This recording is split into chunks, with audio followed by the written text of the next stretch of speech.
आता काढून घेते ताटामध्ये. असा मस्त असा जवळा झालाय. नमस्कार. आज मी एक सुक्या जवळ्याची तुम्हाला रेसिपी दाखवणार आहे, नवीन प्रकारची. तर आता सध्या मासे सुद्धा कमी आहेत मार्केटमध्ये आणि सुकी मासे मी आता आणून ठेवले आहेत पावसाळ्यासाठी. तर त्यातूनच आज मी तुम्हाला एक नवीन प्रकार करून दाखवते. तर चला बघूया. हा सुका जवळा ना मी एक वाटीभर घेतला आहे आणि सगळं साफ करून वगैरे घेतलं आहे. त्यातला धूळ वगैरे सगळं असं पाकडून घेतलं आहे. चाळून घेतला, पाकडून घेतला तरीसुद्धा चालेल. आता मी हा 2-3 पाण्याने असा स्वच्छ धुवून घेते. स्वच्छ धुवून घ्यायचा, त्याला कचरा वगैरे असतो जिथे वाळवतात तिकडे. 2-3 वेळा चांगला धुवून घ्यायचा.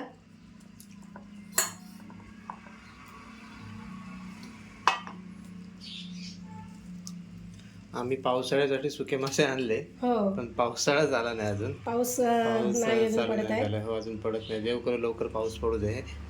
सध्या गरमी पण भरपूर वाढलेली आहे. भरपूर आहे आणि अशाने ना पाण्याचे सगळे प्रॉब्लेम होणार नंतर पुढे. दुष्काळ पडणार आणि बरेच काही महागाई वाढणार आहे. सगळ्यांनी पाणी पण जपून वापरायचं. गेल्या वर्षी कसं पाऊस लवकर हो, पडलेला, मे मध्येच चालू झालेला. यावर्षी तर काहीच नाही अजूनपर्यंत. तर थोडासा काय तो स्टार्टिंगला पडला तेवढा थोडासा एकदम. हो, पडायला हवा लवकरात लवकर. सुके मासे बरे पडतात ना सुके मासे केव्हाही आपल्या पावसाळ्यात कसे बाहेरचे मासे म्हणजे मोठे मासे मिळत नाहीत ना, नाही मिळत जास्त. आता मासेमारी बंद होते ना. मासेमारी बंद होते. आताही आम्ही काल गेलो होतो ना, तर काल नाही या रविवारीच वाटतं. हो हो, तर मासे असे नाही, खास नाही, असे नाहीच मासे. ओके ओके, नाहीच म्हटलं मी. बर्फाचे आहेत, पाणी बोटी वगैरे बंद झाले ना आता जायच्या.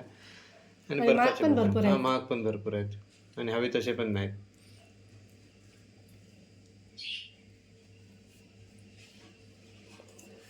अजून एकदा धुवून घेते. 2 वेळा धुतलाय मी. आता पॅन मी तापत ठेवला आहे आणि पॅनमध्ये थोडंसं तेल टाकून घेते. थोडंसं टाकायचं जवळा भाजण्यापुरतं. तर आता मी धुवून घेतलेला जवळा आहे ना, तो आता सगळा असं भाजून घेते.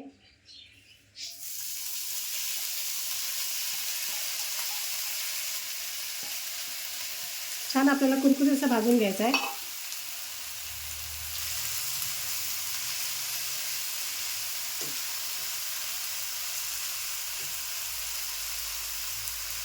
आम्ही इकडे कलेजी पेटावून बनवलाय.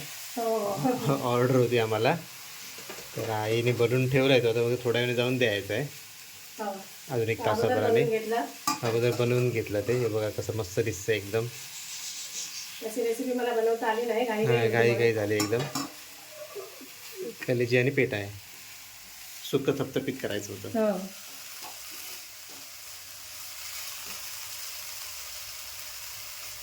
ते ड्राय होईपर्यंत भाजायचं ना. थोडंसं असं कुरकुरीत होईपर्यंत भाजून घ्यायचं.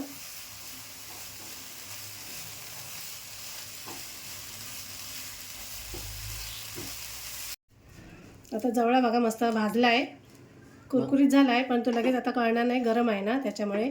पण बराच वेळ झाला भाजायला घेतले. हो, तर मी आता काढून घेते. गॅस बंद करते. थोडा वेळ झाला ना की मग तो कुरकुरीत वाटतो. आता गरम असेपर्यंत वाटणार नाही. तर त्यासाठी ना लागणारे हे मी 2 टमॅटो घेतलेत. ह्या लसूण पाकळ्या आहेत 10 ते 15 आणि ह्या 3 मिरच्या आहेत. ह्या मी आता तव्यामध्ये अशा चांगल्या भाजून घेते.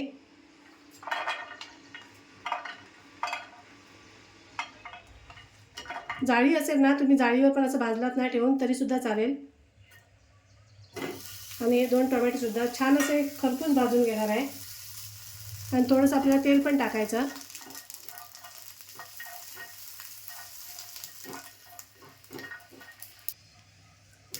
आता मी थोडंसं तेल टाकते.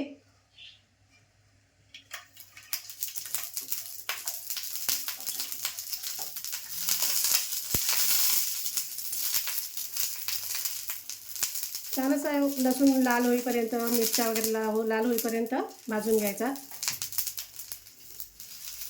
आणि टोमॅटोसुद्धा चांगले असे मऊ झाले पाहिजेत. तर ते लसूण भाजत आला आहे, तरी अजून थोडा वेळ भाजायला पाहिजे. मिरच्या वगैरे एकदम मस्त अशा खरपूस भाजून घ्यायच्या. आणि टोमॅटोची पण सालं निघेपर्यंत टोमॅटो पण भाजून घेणार आहे.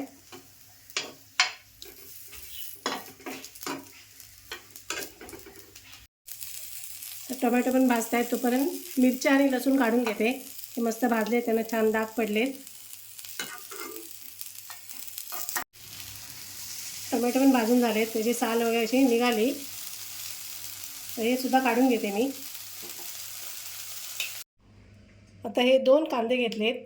आता आम्ही बारीक बारीक कापून घेते. मस्त बारीक असा चौकोनी कापून घ्यायचा.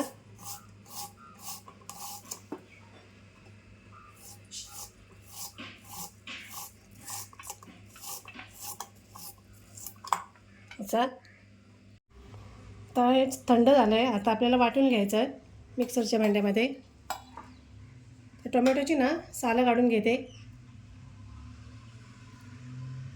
याची सगळी जळलेली साल ना काढून घ्यायची.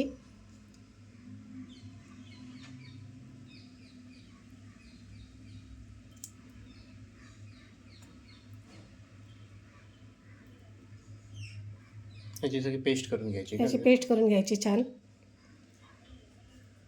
मिरच्या हव्या तर कमी पण टाकू शकतो. हो हो हो, आपल्याला मसाला वगैरे असं नाही टाकायचा. हळद मसाला काहीच टाकायचं नाही याच्यामध्ये. फक्त मिरचीमध्येच बनवायचं आहे. बरोबर आहे. मग आवडीनुसार आपली मिरच्या टाकायच्या ना, हवे तर. हां, तिखट जसं हवं तसं.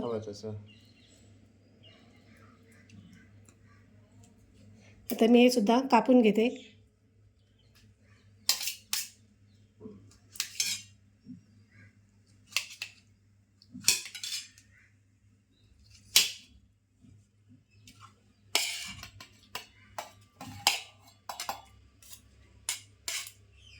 दोन्ही टोमॅटो असे टाकून मस्त असं बारीक वाटून घेणार आहे. हे असं मी जाडसर वाटून घेतलं आहे. एकदम बारीक असं नाही केलं आहे.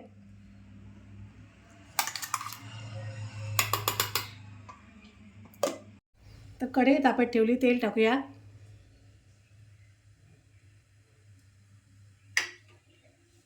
तेल तापलं ना की कांदा टाकून घ्यायचा.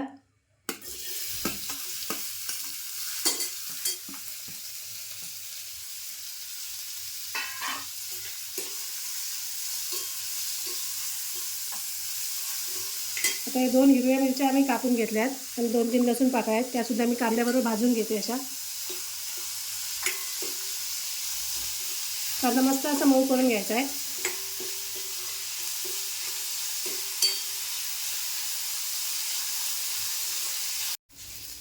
आता कांदा बघा मस्त असा थोडा मऊ झाला आहे. आता मी वाटण करून घेतलं आहे ना, ते आपल्याला टाकायचं आहे. तर हे वाटण टाकते. वाटण पण छान असं परतून घ्यायचं. पाणी वगैरे काय ॲड नाही? नाही, पाणी वगैरे काय नाही ॲड करायचं.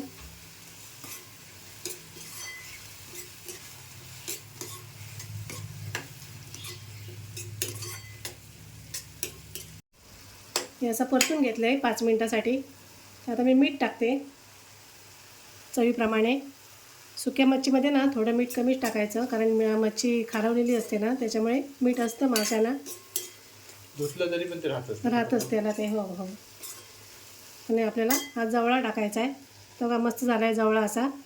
असाच सुद्धा खाऊ शकता. असाच पण छान लागतो हा जवळा भाजला स्वच्छ. तर स्वच्छ धुवून भाजून घ्यायचा आणि असाच सुद्धा छान लागतो. बस छान असा परतून घेते त्याच्यामध्ये थोडासा सुका होईपर्यंत. आपल्याला मसाले हळद वगैरे असं काहीच टाकायचं नाही. फक्त आपल्याला हिरव्या मिरचीमध्येच बनवायचं आहे. असं सुद्धा मस्त लागतं. नक्की असं बनवा एकदा आणि खाऊन बघा. याचं परतून घेते. 2-3 मिनटासाठी परतून घ्यायचं चांगलं.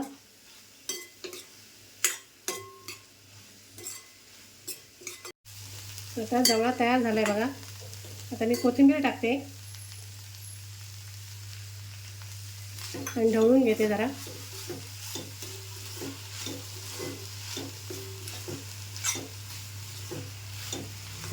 भाकरीसोबत खायला मस्त मस्त मस्त एकदम मस्त. भाकरी चपाती हे काय. हो हो हो.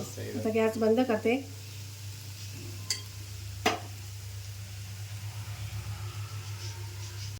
आता काढून घेते ताटामध्ये. असा मस्त असा जवळा झाला आहे.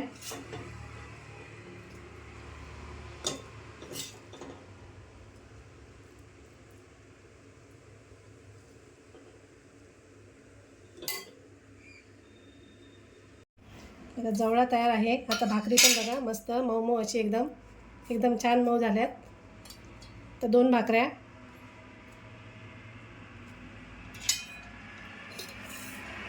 बघा मस्त असं एका वेगळ्या पद्धतीचा जवळा मी बनवला आहे आणि छान अशा भाकऱ्या बनवल्या आहेत तांदळाच्या.